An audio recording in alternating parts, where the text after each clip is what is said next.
ಓಂ ಪುರುಷೋತ್ತಮಾಯ ನಮಃ.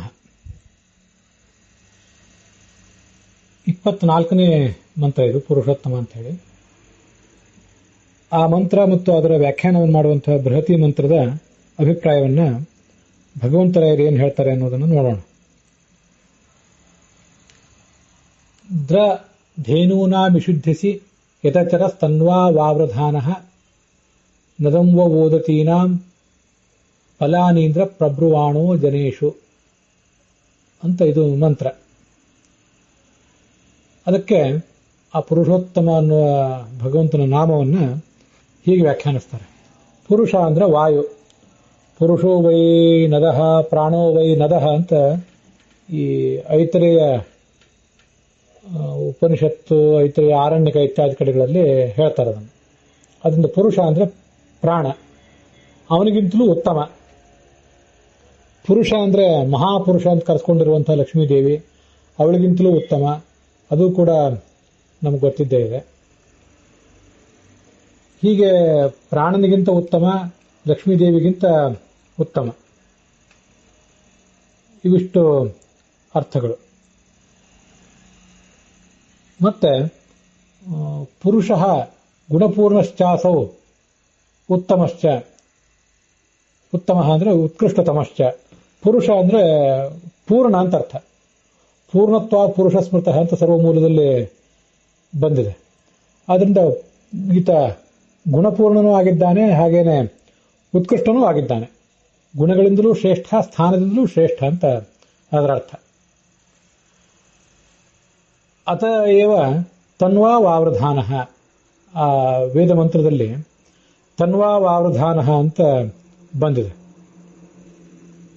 ತನ್ವಾ ಅಂದ್ರೆ ಶರೀರದಿಂದ, ತನ್ನ ಸ್ವರೂಪದಿಂದ ಆತ ಎಲ್ಲ ಕಡೆ ಆವರಿಸಿಕೊಂಡಿದ್ದಾನೆ.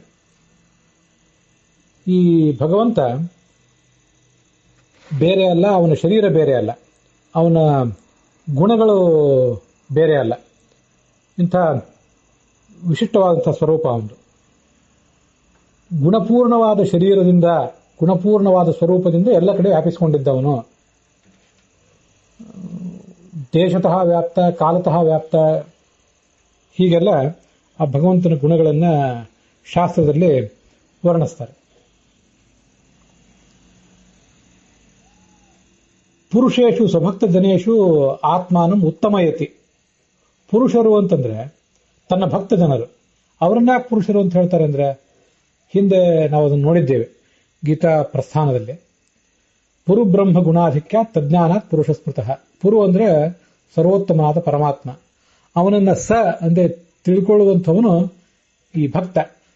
ಅಂಥ ಪರಮಾತ್ಮನನ್ನ ತಿಳ್ಕೊಳ್ಳುವ ಶಕ್ತಿ ಇರುವಂತಹ ಈ ಜೀವ ಏನಿದ್ದಾನೆ, ಅಂಥ ಜೀವನಲ್ಲಿ, ಎಲ್ಲ ಜೀವನ ಸಮುದಾಯದಲ್ಲಿ ಆತ್ಮಾನ ಉತ್ತಮಯತಿ, ತನ್ನನ್ನ ತಾನು ಉತ್ತಮ, ತಾನೇ ಶ್ರೇಷ್ಠ ಅಂತನ್ನೋದನ್ನ, ಅಂದ್ರೆ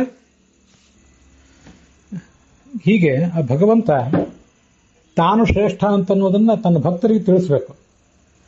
ಹಾಗಾದ್ರೆ ಭಕ್ತರಿಗೆ ಅದನ್ನು ತಿಳ್ಕೊಳ್ಳಿಕ್ಕೆ ಸಾಧ್ಯ. ಅದನ್ನೇ ಬಲಾನೀಂದ್ರ ಪ್ರಬ್ರುವಾಣೋ ಜನೇಶು ಅಂತ ವೇದವಾಕ್ಯ ಹೇಳಿದೆ. ಜನೇಶು ಎಲ್ಲ ಸಾಧಕ ಜನರಲ್ಲಿ ತನ್ನ ಬಲಾನಿ, ತನ್ನ ಮಹಿಮೆಯನ್ನ ಪ್ರಬ್ರುವಾಣ ವರ್ಣನೆ ಮಾಡುವ ಈ ಭಗವಂತ ಅಂತ ಹೀಗೆ ಆತನ ವರ್ಣನೆಯನ್ನ ಪ್ರಬ್ರುವಾಣೋ ಜನೇಶು ಮತ್ತು ತನ್ವಾ ವಾವೃಧಾನ, ತನ್ನ ಸ್ವರೂಪದಿಂದ ಎಲ್ಲ ಕಡೆ ವ್ಯಾಪ್ತನಾದವನು ಅಂತೇನು ವೇದವಾಕ್ಯ ಹೇಳಿದೆ. ಅದನ್ನೇ ಪುರುಷೋತ್ತಮ ಎಂಬ ಶಬ್ದವು ಕೂಡ ಸಂಗ್ರಹ ರೂಪದಿಂದ ಹೇಳಿದೆ. ಇದಿಷ್ಟು ಭಗವಂತರಾಯರ ಅಭಿಪ್ರಾಯ.